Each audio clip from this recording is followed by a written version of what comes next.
54వ జాతీయ భద్రతా వారోత్సవాల్లో భాగంగా ఫార్మా కంపెనీలు జేఎన్యూ, సీఎంపీ వారి ఆధ్వర్యంలో అనకాపల్లి ఎన్టీఆర్ మున్సిపల్ హైస్కూల్ గ్రౌండ్లో ఘనంగా నిర్వహించారు. ఈ వేడుకలకు కార్మిక శాఖ మంత్రి సుభాష్, ఎలమంచిలి ఎమ్మెల్యే సుందరపు విజయ్ కుమార్, జిల్లా కలెక్టర్ విజయ్ కృష్ణన్ ముఖ్య అతిథులుగా హాజరయ్యారు. అనంతరం మంత్రి సుభాష్ జాతీయ జెండాను ఆవిష్కరించి కార్మికుల యొక్క భద్రతా ప్రమాణాలపై ప్రతిజ్ఞ చేయించారు.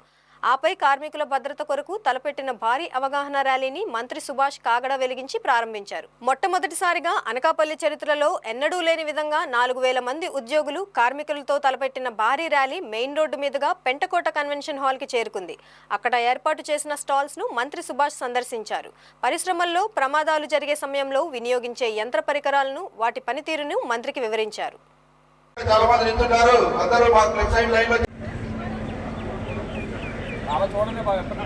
ఈ సందర్భంగా మంత్రి సుభాష్ మాట్లాడుతూ తరచూ పరిశ్రమలో జరుగుతున్న ప్రమాదాల దృష్ట్యా కార్మికులు భద్రతపై పూర్తిగా అవగాహన కల్పించడం కోసం అనకాపల్లి జిల్లా నుంచి ఈ కార్యక్రమాన్ని నిర్వహించడం జరిగిందన్నారు. పరిశ్రమలో పనిచేస్తున్న కార్మికులు తప్పనిసరిగా సేఫ్టీ పరికరాలను ధరించాలన్నారు.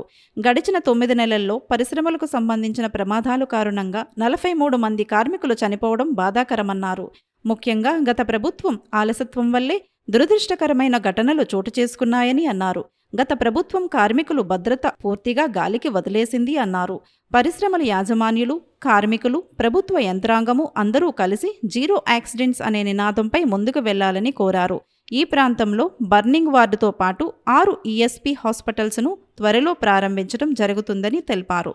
ఈ కార్యక్రమంలో నావీ అధికారులు, పోలీస్ అధికారులు, జేఎన్యూ, సీఎన్యూ సెక్రటరీ జెట్టి సుబ్బారావు, కిరణ్తో పాటు పలు పరిశ్రమల ఉద్యోగులు, కార్మికులు తదితరులు భారీగా పాల్గొన్నారు.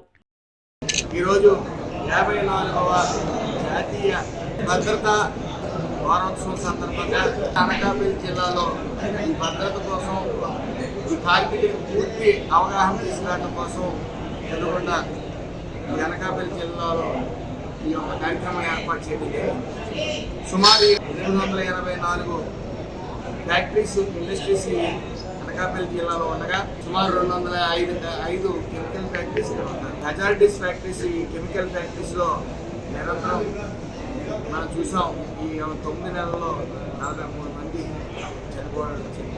ముఖ్యంగా గత ప్రభుత్వం అలసత్వం వల్ల కార్మికుడు ఒక భద్రత కానీ, అతని ఆరోగ్య విషయంలో కానీ ఏ విధమైన చిత్తశుద్ధి లేకపోవటం వల్ల ఈరోజు ఈ కార్మికుడిని చిన్న చూపు చూడటం వల్ల గత ప్రభుత్వం ఈరోజు అస్తవ్యస్తంగా మారిన భయం.